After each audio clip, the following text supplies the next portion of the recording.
video.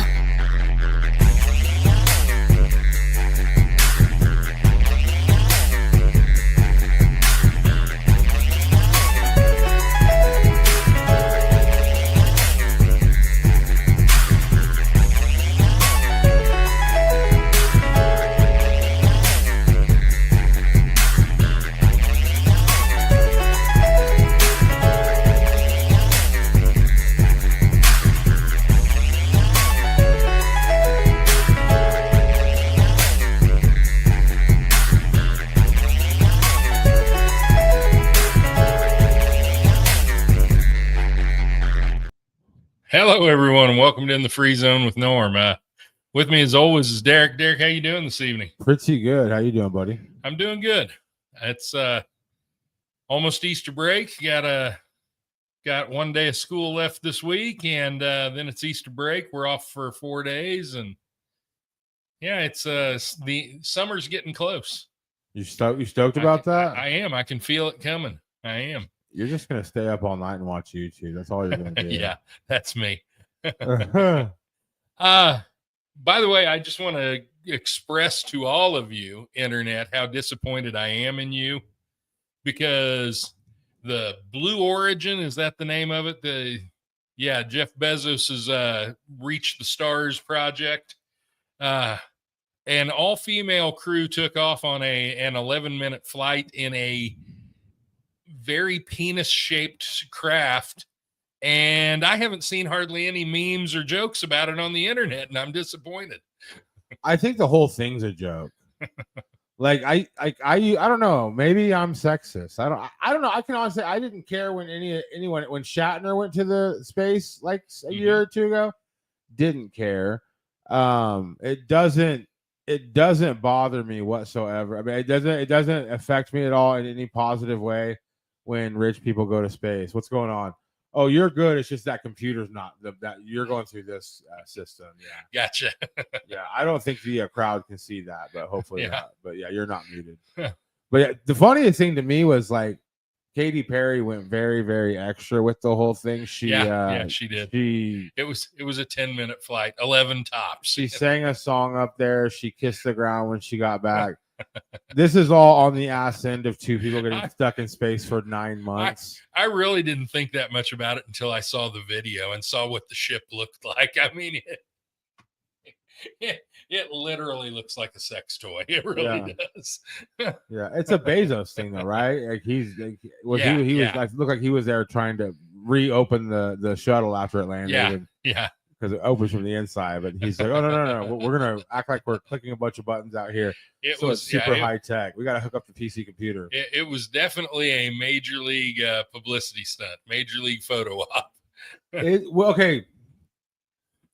Technically, yes, they went to outer space, right? Well, if just the tip counts. Yeah, exactly. Which it does completely. No, but like, like, did they even go to outer space? Like, they were up there for 10 minutes. How far in the outer space can you go in 10 minutes? I think they went just enough to maybe break the atmosphere. I'm not sure. Yeah, they did not go very high. Skank Hunter says they were more impressed with the space rescue. Yeah. And then they drifted back down to Earth on parachutes in the head of the apparatus. Yeah. I'm trying to keep this as PG rated as possible. Our sponsors are appreciative of that. So one thing that I wanted to talk about today, and it seems like kind of a weird time of year to talk about it, but there's a couple reasons why it's not, is a little bit of college football. Go for it. The big news in college football this week has been the fact that Tennessee's quarterback, who was considered one of the better quarterbacks in the nation, projected to be for this next season, Nico Iamaleava, basically held out when they got ready to have a spring practice here, held out for more money, and Tennessee just told him, bye-bye now.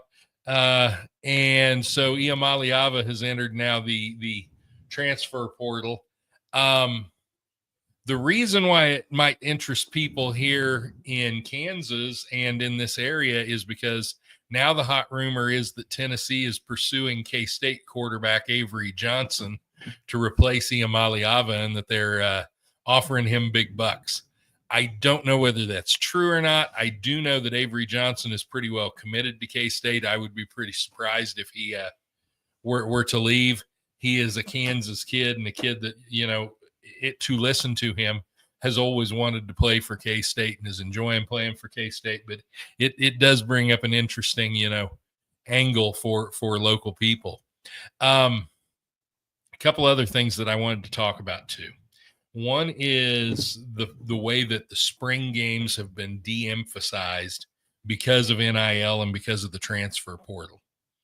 And this kind of ties in with the whole Iamaliava debacle, really, to be honest with you.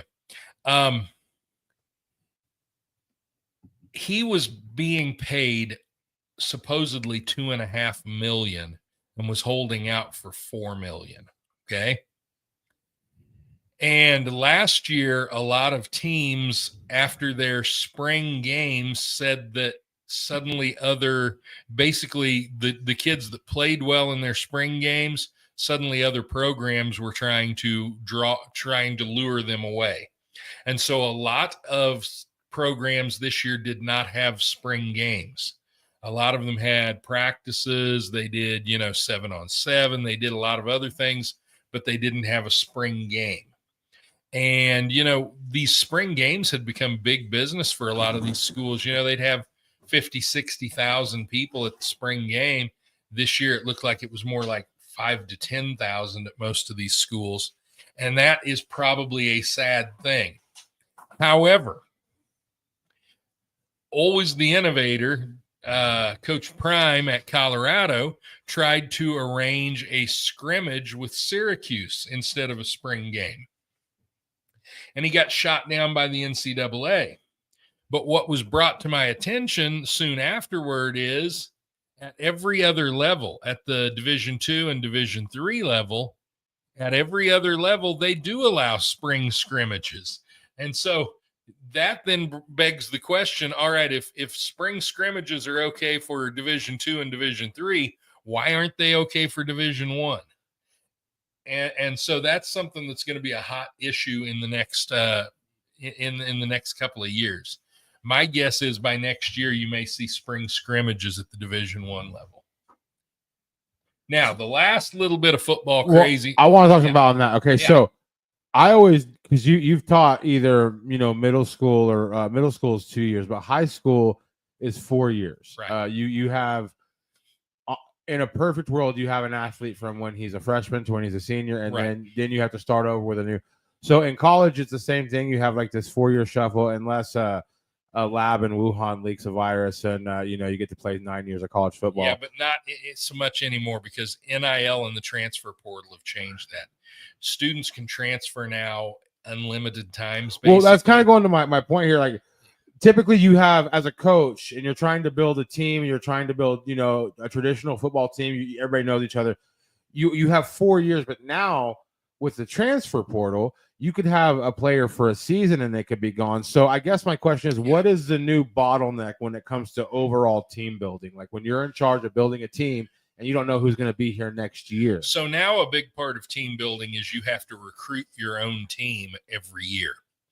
So not only are you out there trying to recruit high school kids and maybe recruit players out of the transfer portal, but you're also trying to recruit your own players to keep them. And that's one thing coaches will tell you is that, the hardest thing that for them to get used to in the modern age is the fact that they've got to go out and, they've got to recruit their own players to keep them at their schools, Yeah. And almost all of the coaches say that there is a tremendous amount of tampering going on from other schools. Other schools contact their players and make them offers all the time. Well, what's technically probably going on is that other schools are contacting these players' agents, because players are allowed to have agents now. And a school is not allowed to contact a player directly, but they are allowed to contact their agent. And so that's probably what's going on. And it's in the agent's best interest to have the student transfer, because when they transfer, they get a new contract. And when they get a new contract, guess what the agent gets? Gets a new cut of that contract, right? And so you've probably got some adults giving some, young men some questionable advice at times, because it's in their best interest, not necessarily in the young man's best interest. I wouldn't argue this, like die on this hill, but there is a side of this that, like, anybody who's just agility and playing style couldn't bypass any kind of foobar that happened off season. Right. Like, it's not like you're taking somebody from the NFL every time. But the education thing sucks. But anybody that enters the transfer portal probably wasn't thinking about their education in the first place. No. They're worried about playing football. So I don't think there's a whole lot of injustice. I think it's just the evolution of college football is getting interesting. This basically is the result of the courts emasculating the NCAA. Okay. The courts have absolutely neutered the NCAA when it comes to enforcing any kind of rules. It is the Wild West in college football. Okay. Now, Anthony brings up a great point here. Make them sign contracts to stay. This Nico Iamaleava that's leaving after one season. Actually, it's 2 seasons in Tennessee, I believe. Signed a 4-year contract when he came to Tennessee. He signed a 4-year, $8 million contract when he came to Tennessee. So he had a contract. He chose to break that contract, but the school chose to basically to say bye-bye and get rid of him anyway. So now I don't know anything about college football. Is that guy good enough that he will probably, maybe he made a huge mistake, but maybe he'll land on a team regardless? I think he overplayed his hand. I really do. But is he good enough to land on a team, you think? Here's the thing. Yeah, he'll land somewhere, but he may not improve himself. He may end up taking a pay cut, and he may end up at a much smaller school. He is a very talented quarterback, but he did not have a real good year this year in his first year as a starter. So any school that goes after him, they're betting on his potential, not looking at what he's produced so far, because his production this year was it was okay. It was not great. Now, nobody argues about his talent. He does have enormous talent. Most people seem to think that he's probably going to end up at UCLA, which is he's from California anyway, and so they think maybe going back home will be a good thing for him. I don't know whether that's going to happen for sure or not either. I do know that he has actually talked to some G5 schools too, so that would be a significant step down in prestige from where he's been. But so yeah, who knows? Who knows where he's going to end up?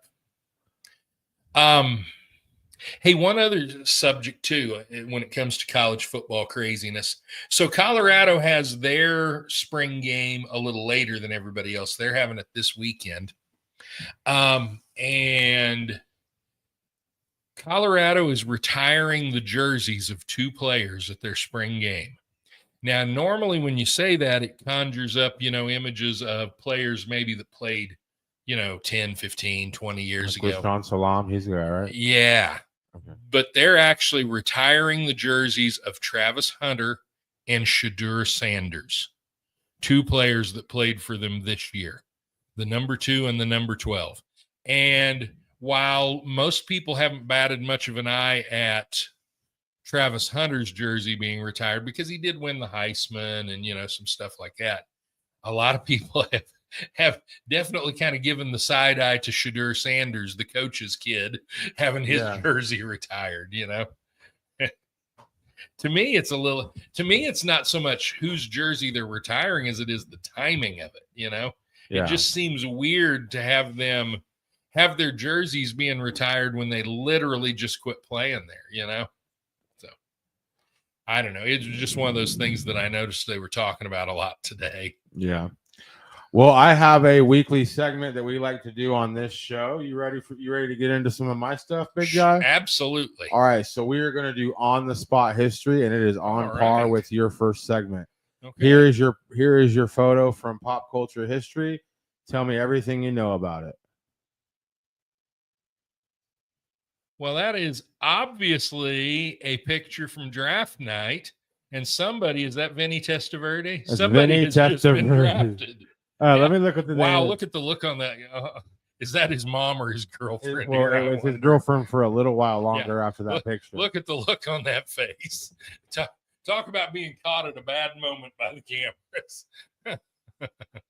Yeah, so Vinny Testaverde. It's not Vinny Testaverde. Oh, let me look who he is. Who is it? I'm not even sure. Is that a football player? Yeah, it is. Okay. 5 girlfriends who went viral at the NFL. I need to be wearing my glasses. Where is it at? It's probably good. Russell Wilson. Oh, Russell Wilson. Okay, so, wow. That I can't. I'm blind. And the meme that tell the difference. The meme that comes out, it always says, "Never forget when Russell Wilson's ex-girlfriend thought she was set for life on draft day," which is true. I mean, she probably felt it. So, and you can just talk in general draft day. Yeah, so draft day is very exciting because they broke up pretty quick after this. Draft day will actually happen. The first day of the draft will be a week from tomorrow. Okay, so next Thursday. Draft day is a very exciting time for these guys that are coming out of college. It's where you find out how much money you're going to make and where you're going to go. And sometimes it sticks and sometimes there's, an almost immediate trade or something like that. But it's a really exciting time. And, if you're one of those that's expected to go high in the draft, you go to New York and you're there for the draft, and you're waiting up there on stage for them to call your name. And when they do, you've got your family and everybody around you and it's a big thing. And yeah, obviously that's what's going on there with Russell Wilson. And yeah, it's draft day is, I'm going to be honest with you. I liked watching the draft. I don't know, probably 20 years ago. Now it has turned into such a production, that I don't even really like watching it so much. I liked it back when it was just, you'd have Chris Berman and Mel Kiper and 2 or 3 other guys, just talking about it. And there was not a big production. They didn't make a big show out of it. I like that a lot better than I do now that it's such a show. But, people love to see it because people love to know what's going to happen with their team. The fans get really invested in the draft. The teams and the players get really invested in the draft. And it's compelling TV. And like I said, I like to watch it 20 years ago more than I do today. But then again, part of that's also because I just don't follow the NFL a whole lot anymore, But yeah, Sabrina Wilson says, looking good, Norm, but we are not going to count that compliment because you all share a last name. She could be Ken. That just could be. You never just know. Be it. Maybe a cousin just saying something that she doesn't mean, So let me look at my Jenks here. We do have 3 people watching over at the Gazette 56. Thanks for tuning in. Thanks for following that page. We are trying our best to get it where it's not just random stuff. We did talk about how Katy Perry went to space and nobody cared at all. Bernie Sanders, AOC, been touring the country. What is their whole fight against oligarch? How do you say that word? Oligarchy. Fight against oligarchy. Explain to me, like I'm 5, what the hell they're talking about. Okay, so time. Oligarchy is literally a rule by one or a rule by few. Okay, what they're really talking about, though, is they don't think that rich people should run everything. Which, there may have been a time in his life that Bernie Sanders could talk about that with a little bit of credibility, but Bernie Sanders has joined the ranks of the rich. Bernie Sanders owns, almost as many homes as there are in Elkhart. I'm joking a little bit, but Bernie Sanders doesn't have a whole lot of room to be talking about the rich. And like any member of Congress, AOC's probably headed that direction too. The political class is the new aristocracy. They get there and they enrich themselves on the backs of the people. And so while they do have a point, I'm not listening a whole lot to anybody from the political class until they start advocating some actual policies that would fix something, you know? And right now they're not. They're not advocating anything to me that's going to fix anything. And so that to me is one of the great ironies. The other thing is too, and we've talked about this, you know, they seem to almost be positioning themselves for a run at the presidency, but my God, I would think that we would have learned our lesson from Joe Biden and Donald Trump about electing old men. And from what I've been hearing from my liberal douchebag friends, is they're really Bernie's just trying to prop up AOC for her to run. Yeah. I don't know. Bernie was born in 41. Do some quick math. That makes him 150 what? So that would make Bernie 84-ish. He's old. Yeah. He's older than Donald Trump, isn't he? I think so. He's worth maybe 2020 about the same age. Says he owns 3 houses and he's worth $2 million, which I thought he was worth more than that. Well, I mean, this is just what the world. I mean, who knows? Yeah. So the reason I kind of brought them up is because to me, like, I don't really know what the Democratic Party stands for. I know what the modern Democratic Party, like what. All right. It's about equality. It's about treating minorities, which is like, you know, skin color, sexuality, all that stuff. So I was doing some research on. We were doing the Hope and May show the other night, and somebody asked us about Jim Jones, and I didn't know any. They didn't know a lot that there was a senator killed that day on the runway. Yeah. I didn't know that. Like, I knew he was like a good guy, a preacher kind of guy. I didn't know his whole moral standpoint and his whole agenda was everything that I just listed. Like, we need to be nice to the different colored people, the different sexualities. Like, it was like he was really into preaching that, and that's why he got many people. But listen, he was also into preaching that he was Jesus Christ, okay? But what I'm saying is, in the beginning, though, whenever because like I think a lot of people were like, well, why would they drink Kool-Aid? I was like, they had guns on them, you know. It's like it wasn't like they were like, yeah. A lot of them, I don't think, wanted to drink the Kool-Aid. By the way, I in defense of the Kool-Aid company, I want to Flavor tell Aid. You, it was Flavor Aid. Okay, yeah. But to me, like, is it scary at all that how that ended? Is like the same like general first message of getting your flock together is we want to treat everybody that's a minority. All right, but look, here's better than everybody. Okay. Every charismatic leader will try to find principles that he thinks his people will follow. Okay. Those are just the worm wriggling on the hook. Okay. Then once you get them, then you set the hook. And the way they set the hook is always you love bomb them. You make them feel like they're a part of something like they've never been before. They're loved like they've never been before. You isolate them from their family. Are you backhand shitting on juggalos right now? Because I'll lose my shit. Because that is a place where everybody is allowed to be, Norm. I'm just telling you, this is the way cults lure people in. And it's not just cults that do that. I mean, hell, political parties do it too. Okay. And again, you love bomb them, you isolate them, you basically take away their resources so that they're dependent on the group, you know, and this is the way it works. And that's exactly what he did. So the inclusivity and stuff, I'm not saying that he didn't believe it, but that was the hook to lure people in. Is there any way that, again, and by the way, think about when he was, okay? In time, he was in the late 60s into the mid 70s, okay? He was luring in the flower children, the hippies of the 60s and 70s, you know? That was his target audience for a lot of this.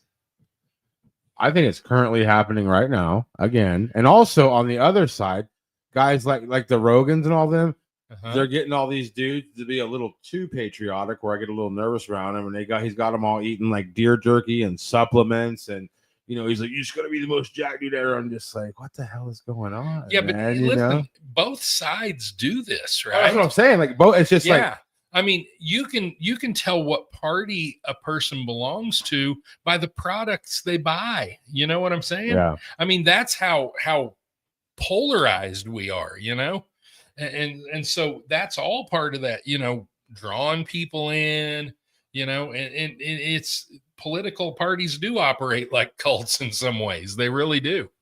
By the way, speaking of the Democratic Party, I just found out today, did not realize this, probably should have, that David Hogg, do you know who I'm talking about by that? Yeah, school shooter survivor. Yeah, David Hogg is the vice chair of the Democratic National Committee. Yeah, he is. And David Hogg has committed a significant amount of money to running primary opponents against Democratic incumbents, but only in blue states, not in battleground states.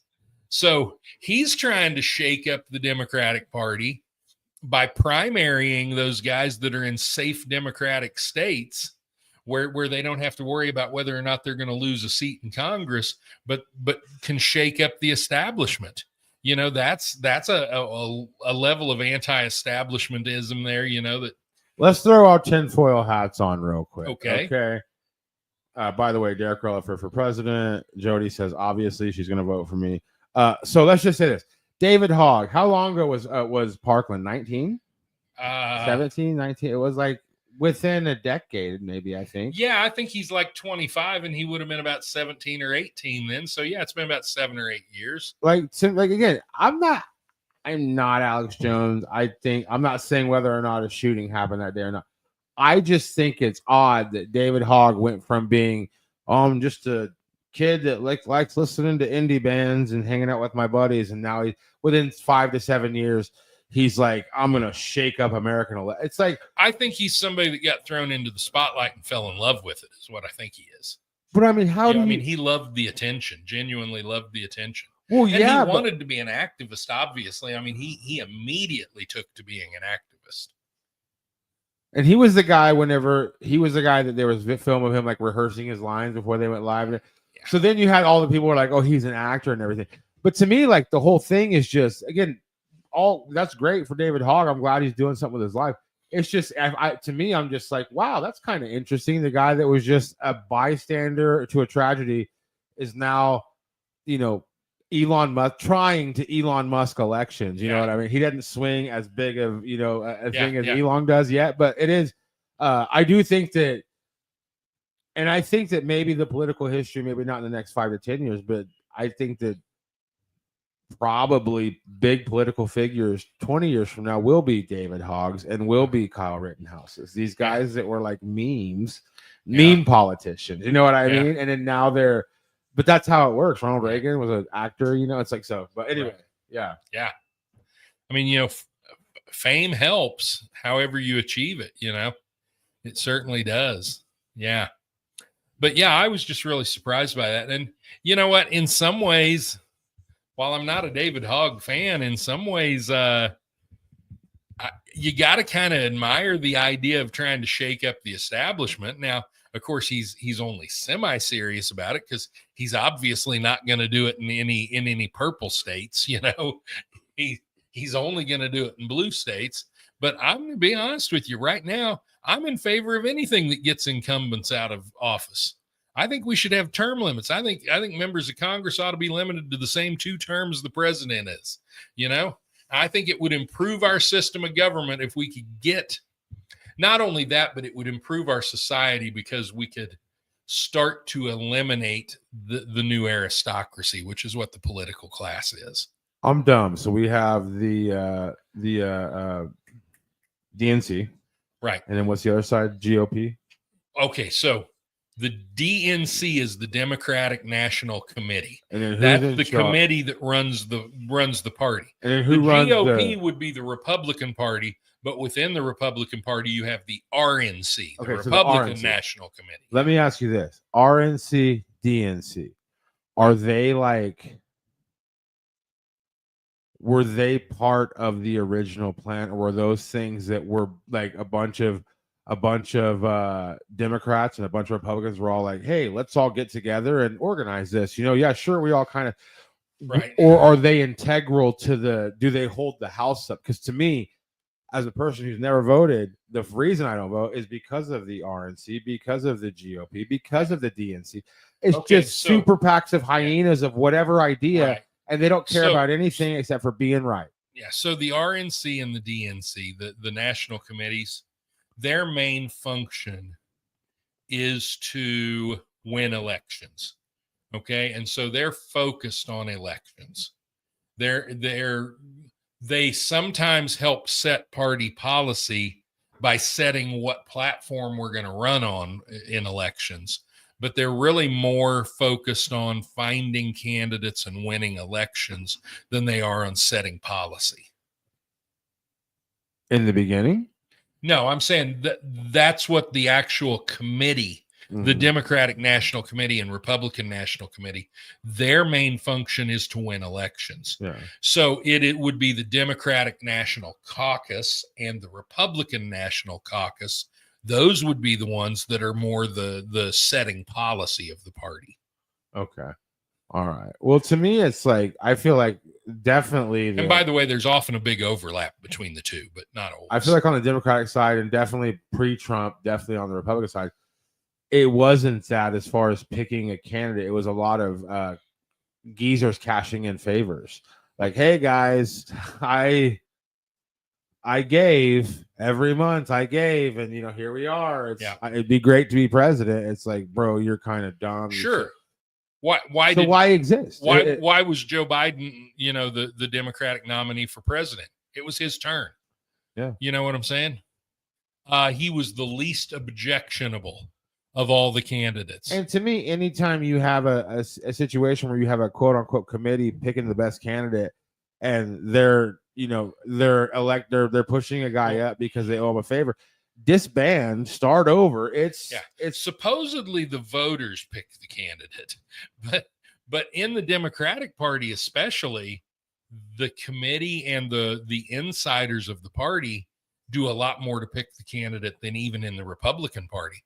Because in the Democratic Party, in the Republican Party, it works kind of the way the Electoral College does. You elect candidates to the convention, and you send candidates to the convention or delegates, excuse me, not candidates. And the delegates at the convention, they vote for who will be the nominee.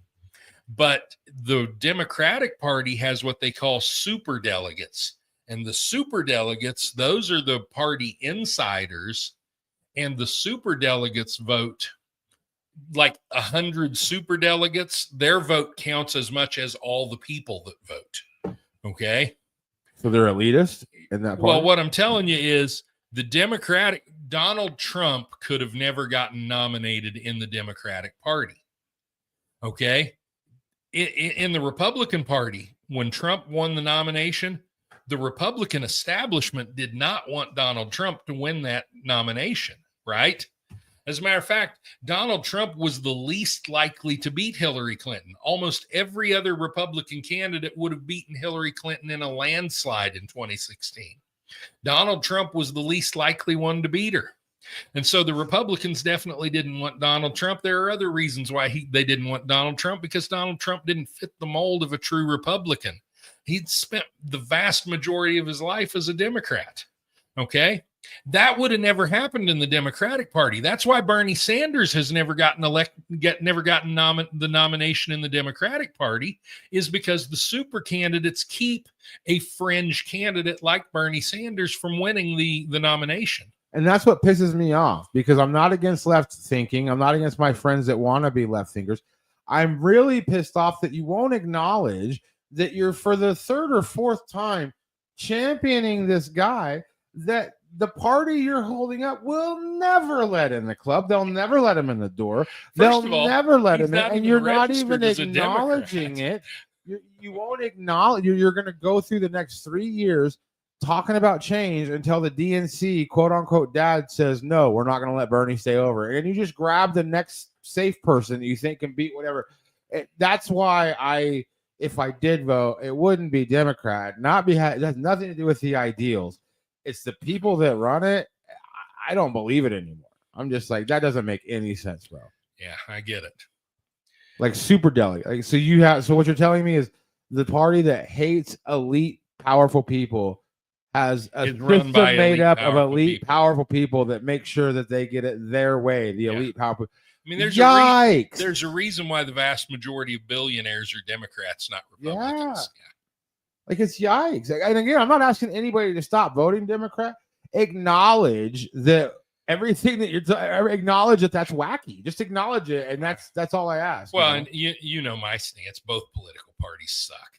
Yeah. You know. And but to me, I feel like again, though, my real problem with both political parties is this: neither political party exists to serve the American people. They exist to serve themselves, and they exist to win elections. And that's all. I mean, the Republican Party is always going to look out for the Republican Party first before the American people. The Democratic Party is always going to look out for the Democratic Party first before the American people. Neither party has the interests of the nation or the interests of its people in mind. Both of them have their own selfish interests in mind. I think the reason I crap on Democrats more, though, is because I truly believe that the Republican Party that I grew up not liking and having issues with is dead. I think MAGA is the new that side of the coin, which is a whole different ballgame. So again, I think part of me rallying on the left is I kind of want to see that donkey die. I want to see, because again, this whole super delegates, I'm just not impressed with how it's ran. I don't like how they choose. I don't like how they, and again, I'm not even saying Bernie Sanders would be a good leader, but the fact that they just, like, the thing is people are sitting here going to these rallies. Are like, yeah, listen to them. Google anybody in power right now that is attached to DNC, and you will find open bad mouthing of. They're like, we don't like him. We think he's dumb. Like, they'll never let him in.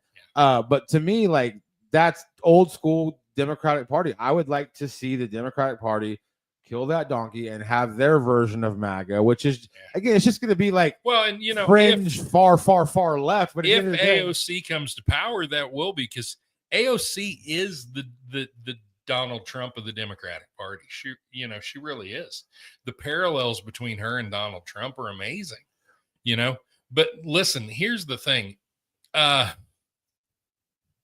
Oh, wow. Forget it. I totally lost my train of thought. Let me ask you this. I have a question. So AOC, let's be honest. Just be honest and don't try to be virtuous, because we're I remember what I was going to say. Go ahead. What I was going to say is, you know, a few years back, I told people that Donald Trump was going to be the death of the Republican Party. And I honestly believed that. I was wrong. He hasn't been the death of the Republican Party, but he has forever altered the Republican Party. You know, it's a different party now than it was before him. 100%. Yeah.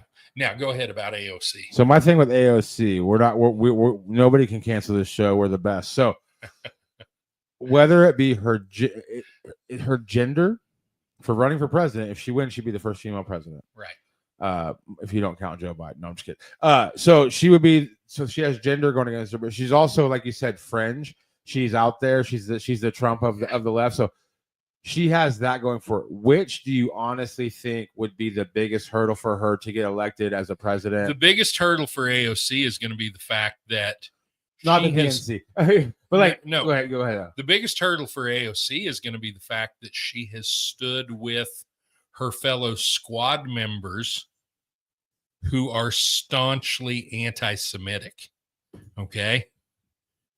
And you're going to need the Jewish vote, and you're going to need the support of some wealthy Jewish donors to win certain states. You know what I'm saying? And that's going to come back to bite her, or could very well come back to bite her if she's running for the nomination. Her close relationship with Ilhan Omar and some of those. So, safe word on a social cheeseburger if you don't want to touch it. But question for you is, do you think there's a difference between having issues with Jewish people and also that on the other side having issues with Zionists? Yeah, okay. But here's the thing, too. I'm not accusing AOC of being anti-Semitic. Right. But I'm saying she's been associated with some people that are. Okay. And I don't know her personal beliefs on it. But listen, here's the thing. You can always fall back on that. Okay. Is it anti-Semitic to be anti-Israel? Not necessarily, okay, but usually that's what it's rooted in, you know. And the whole anti-Semitic versus anti-Zionist is kind of a load of crap argument, to be honest with you, because what gets labeled Zionist is anybody that's pro-Israel. Anybody that's pro-Israel is automatically labeled as being a Zionist. Okay, so the fact that Israel wants to exist and wants to hold on to a piece of territory that, by the way, was historically theirs before the Muslim religion even existed. Okay. By the way, the Palestinians are not Palestinian. The Jews were in Palestine way before what we today call Palestinians. The Palestinians are Arabs. When Palestine was first called Palestine, they weren't even there. They were still in Arabia. Okay. The Jews were who lived in Palestine when it was named Palestine. And by the way, Palestine was just a name that was stuck on it by the Romans. Okay. They called it, what was it? Syria Palestina, right? And at that time, there weren't any Arabs in that area. Those were Phoenicians and Jews. They were all Semitic people. The Phoenicians were Semitic people too, even though they weren't Jewish. They were Semitic people as well. And so, yeah, there's, you know, if so many people that think they know the history of the Middle East really only know the modern history of the Middle East. Okay. They don't know the full spectrum of the history of the Middle East. And that is a land that has often been in dispute. But the people that we today call Palestinians, they adopted the name Palestinian in the 60s. Prior to the 60s, if you said the word Palestinian, you were talking about a Jewish person, not a Muslim. Okay? The people that we today call Israelis, because the nation of Israel came into existence, those were the Palestinians. Okay? And so prior to the 60s, if you used the term Palestinian, you were talking about a Jewish person, and people that today we would call Israelis. I think by the way, it was Yasser Arafat that did that. Yasser Arafat's who co-opted the term Palestinian, and the people that had up to that point just been called Arabs, they adopted the name Palestinian for themselves. You know, I think like the aim of that would be more. Jared's a Twitter guy or an X guy or whatever it is, and he had made a post on X, I don't know, 6-8 months ago, basically just saying, you know, summarizing like, I have no idea what's going on over there, talking about, you know, the Israel Gaza and all stuff. I have no idea what's going on. I'm just going to listen to music. And then he got a blank. I don't know why he's on this freaking app. I don't post anything on X, I don't think. But he posts that and then thinks everything will be okay. Within minutes, there's people. And again, none of these people that are making these comments, like I think back to the what Jesus said, as you know, Father God, forgive them for they know not what they do. Anybody that's spewing, just like if they're on the internet looking for people to argue, I don't think that's. I think they're just burning it. I don't know. I don't know how real it is. But he's being accused of his Twitter was always an outrage. His lack of him saying, "I have no idea what's going on. I'm going to sit this one out." He was then accused of being anti-Semitic for not standing up for Israel no matter what. And I was just like, what does that mean? You know, and again, that's not, I don't know what Israel thinks, but these people on Twitter, they're like, your refusal to get up here and fight shows that you're anti-Semitic and you're okay with it. And that is just bonkers to me. You know, it's like, how can, again, like that's kind of my question, like,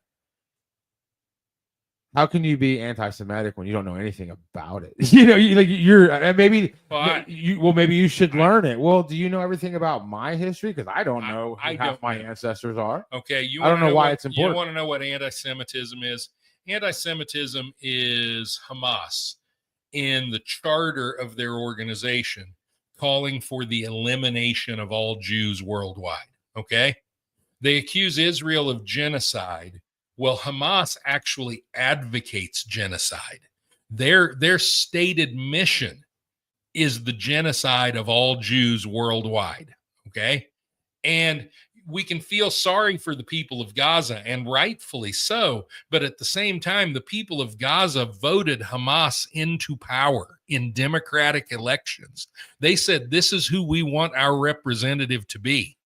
And so they chose a representative that has a stated goal of murdering all Jews in the world everywhere. Okay. So they don't get to take the moral high ground. So I don't know. And it's a complicated thing. I'm not trying to pretend like it isn't. And I'm not trying to pretend like both sides aren't at fault. Anytime there's a war, both sides are at fault. Both sides do horrible things. Okay? But at the same time, to say not only does this country not have a right to exist, which Hamas is saying about Israel, but the Jewish people, an entire religion, an entire ethnicity, an entire race of people has no right to exist. They must all die. And that's the stated goal of Hamas. And it's the stated goal of a lot of those supposedly Palestinian, power groups. Mm-hmm. So when we talk about anti-Semitism, that's what we're talking about. If you want to kill all the Jews, that's anti-Semitic. Okay. Now, this is just devil's advocate. Now, to say, okay, now trade out this group of people wants to take away Jews, and then there's a lot of times in history where people have just tried to take out a whole civilization of people.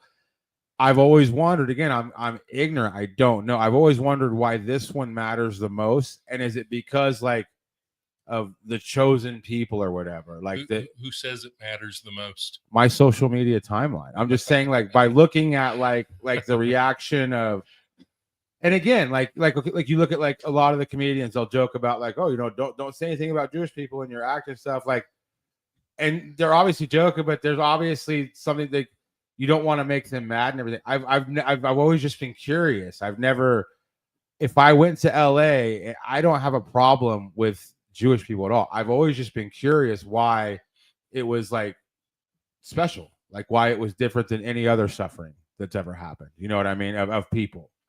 It's not. But they only taught us about a certain few. You know what I'm saying? I'm just saying my upbringing, what has been shown to me the most in movies. Okay, you're talking about the Holocaust now. Okay. And listen, yeah.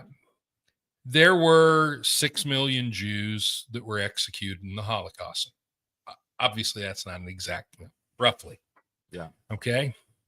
There were roughly 4 to 5 million other people as well. Okay. 4 million of those, 3 to 4 million of those were Roma. People that we would call gypsies, although gypsy actually is kind of an ethnic slur. Okay, they would call themselves Roma or travelers.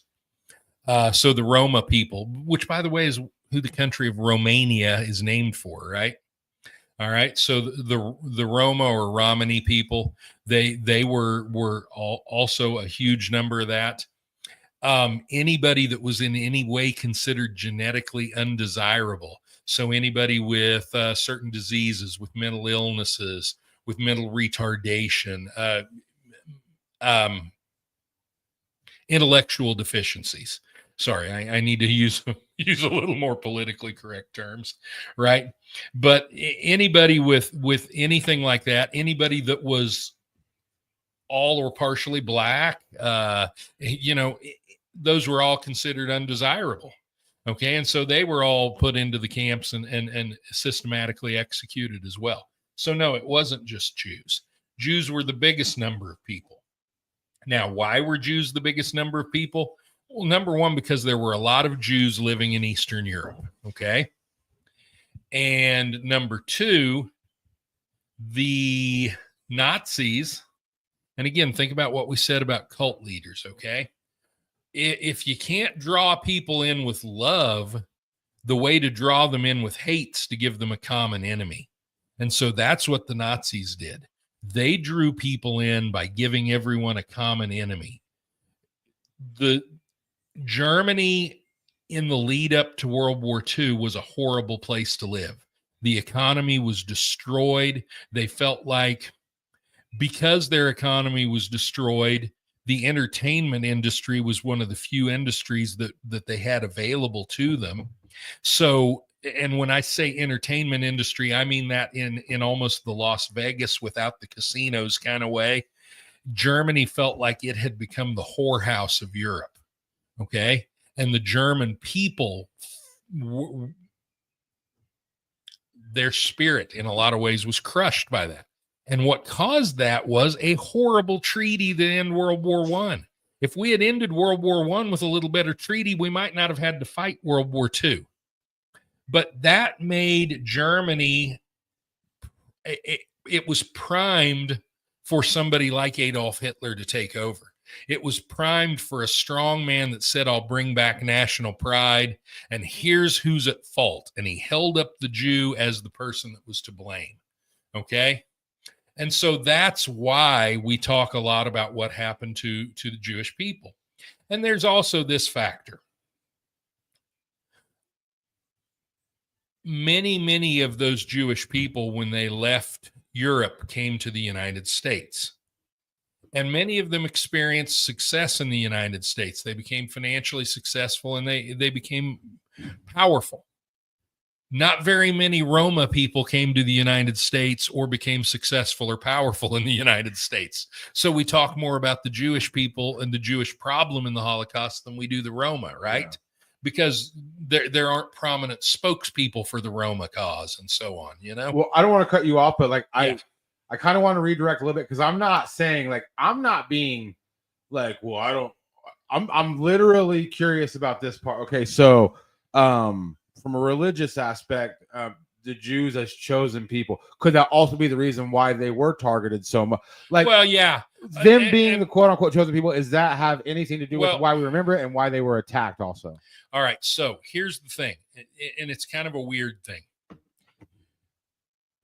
There's a strong strain of anti-Semitism that runs through European Christianity, where in Europe, especially, you know, in certain countries, the Jews are seen as the people that killed Jesus and so on, right? Oddly enough, among American evangelicals, you get the view that you were talking about, where the Jews are seen as the chosen people of God. Okay, so American evangelical Christians have a little different view of the Jewish people than do Christians in other parts of the world. And so here in the United States, yeah, they're one of the reasons why the Holocaust is, you know, is promoted the way it is. One of the reasons why we watch a Jewish movie to represent a Christian holiday every year. I know you really probably don't know what I'm talking about, but we watch the 10 Commandments, which is really about the Jewish feast of Passover, right? And we watch it as an Easter movie every Easter, right? And it's not a Christian movie, it's a Jewish movie, and it's about, you know, the great hero of the Jewish faith, which is Moses.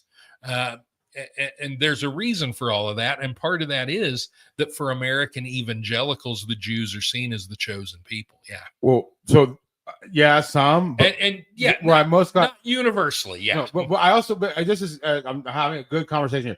One of them was a friend who was new to being Muslim. He told me that, but one of them who told me that the Jewish people were the chosen people was a friend of mine who grew up Rastafarian, and he told me that not to talk about them.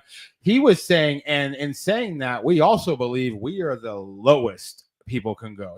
And I've looked into like the version of Rastafari, whatever he was in, like he believed that what did he mean by we when he said that? The Rastafari, whatever his people, Rastafari. Okay, Rastafari means the power of God. Okay.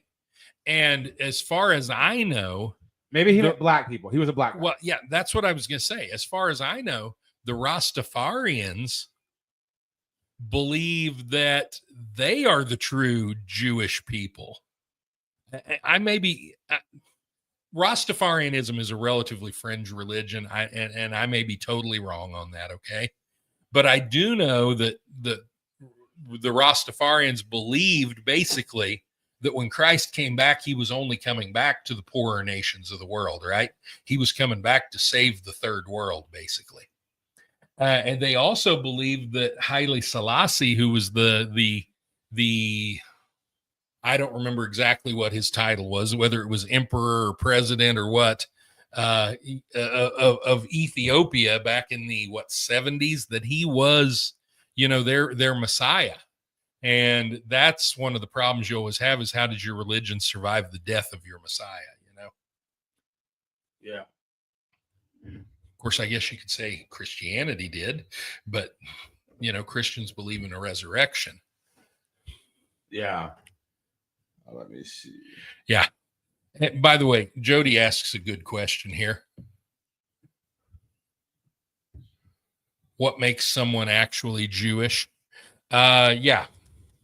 So Jewish can mean different things to different people. Okay.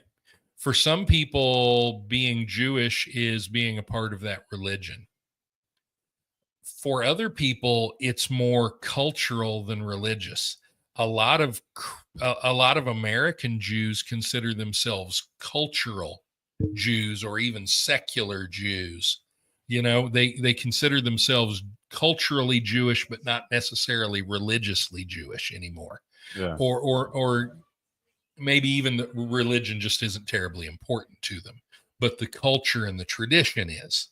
And so, yeah, different people are going to define being Jewish differently, I think, probably.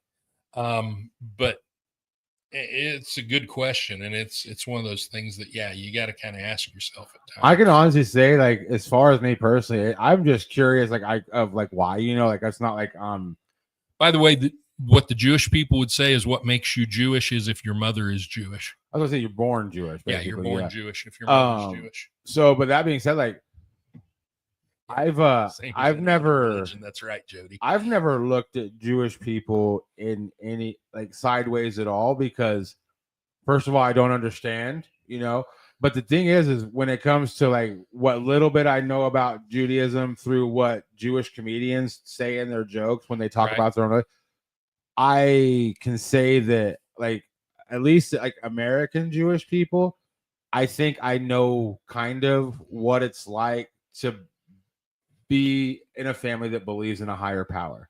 Right. Like, you might be different, like words being said, but same vibe. You go to a building, you dress up a little bit, you be quiet while the guy up front talk. I get it, and it's faith, and even though it's like a thing where everybody's believing in something that's good, it can probably cause tension within your own families and friends, even though you have the same goal, you have the same God.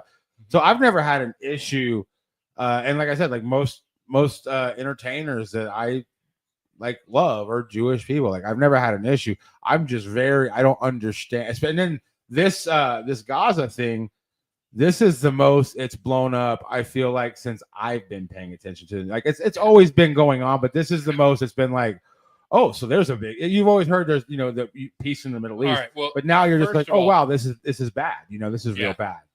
This is the first time that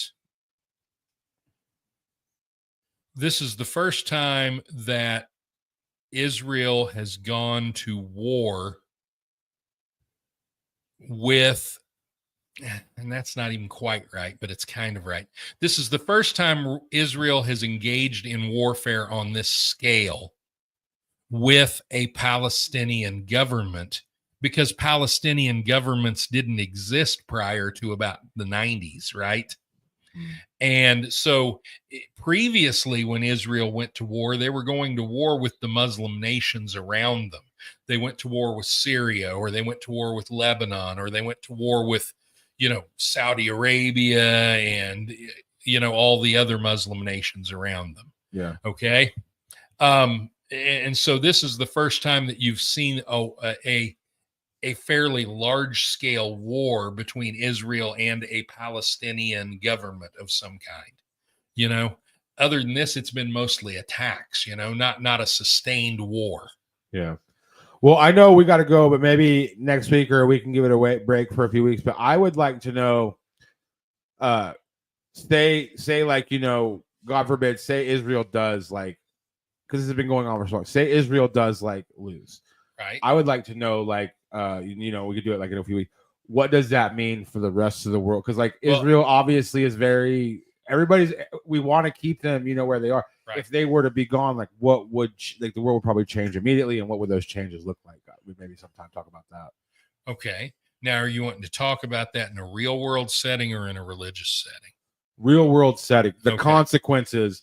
All Like, right. say Hitler got what he wants. Like, what would happen to the world? I was going to say, if you want to know that, just read. There are certain parts of the Bible you could read. Is that we can talk about that, sure.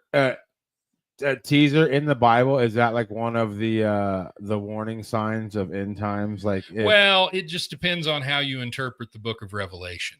It's like, are you running out of Jewish people? You might be suffering from American evangelicals interpret the book of Revelation as a book of prophecy, whereas and prophecy that has yet to be fulfilled, whereas much of the rest of the Christian world views the book of Revelation as it was prophecy then, but most of it happened in the first century. Okay. And so most of the rest of the Christian world believes that that most of the things that are talked about in the book of Revelation, they've already happened, and they happened 2,000 years ago. Okay. So almost like the field burned down, and then we're here like 20 years later. We grew back. Right. Like, for instance, you won't find, and people will be shocked when I say this, and some might even argue with me, you won't find any mention of the rapture in the book of Revelation. Okay. The idea of the rapture is a relatively recent creation of evangelical Christians in the United States. And so a lot of the things that we associate with the end times and with Revelation are doctrines that have been created kind of independently of the book of Revelation.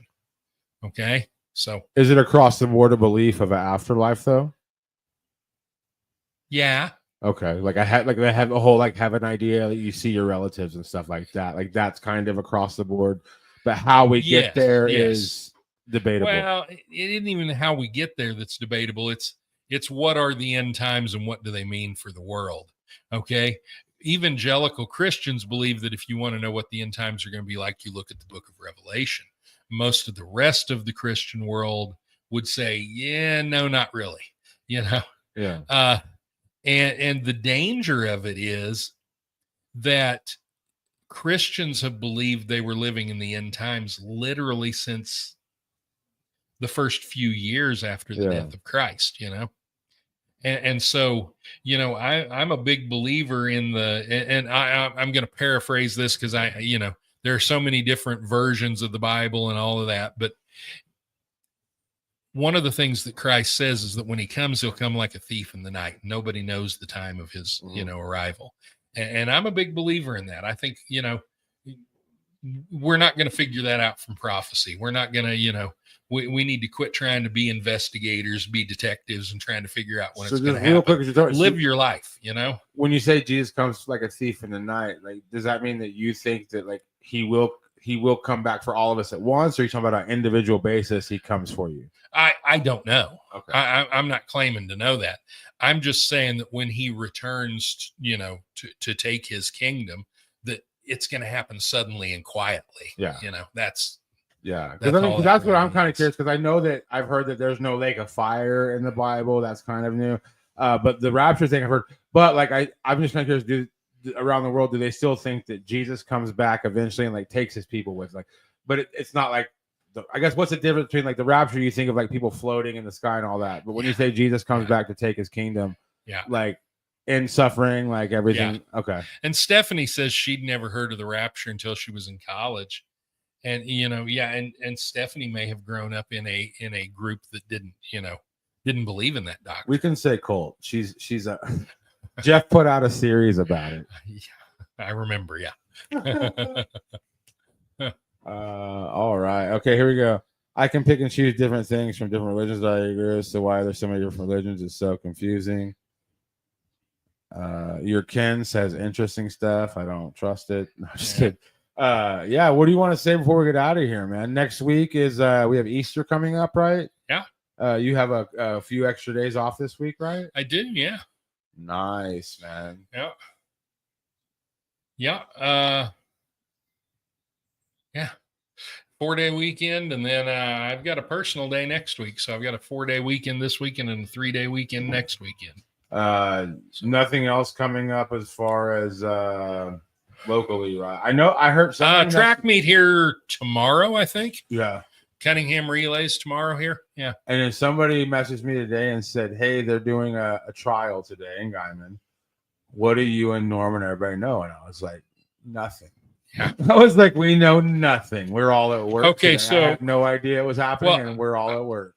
I can tell you what I think happened. You can, but I was just saying, like, we all didn't. I didn't even know. Right? Yeah. I think this may have happened today. It happened sometime recently. Tad Cullum's attorney had made a motion to have Judge Parsley recused from the case because he had been involved in one of Tiffany's divorce hearings or something like that, had represented her in a divorce or something along those lines. I don't remember exactly. Anyway, that was decided and was thrown out today. I don't know that it was today, sometime recently. It was thrown out, though. They told them. Yeah, right. They're not going to make the judge recuse himself. Crimea River. Yeah. Okay. Yeah. All right. Yeah, that's all that I just heard that something happened today. Yeah. Sabrina says, hooray, Norm. It was the same end of times, but not. See, that's what I think I want to talk about sometimes because we're all like, well, rapture, but what does rapture mean? Because and to me, rapture, the main taking point is Jesus comes back and stops the hurt and takes the people home. Right. So like that's a rapture, right? Right. So, but yeah, I don't know. Confusing. It's confusing. We believe it. We don't believe it. I don't know. Find out next week on In the Free Zone with Norm.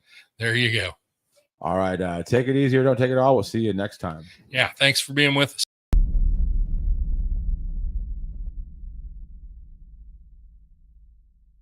Back Home Media.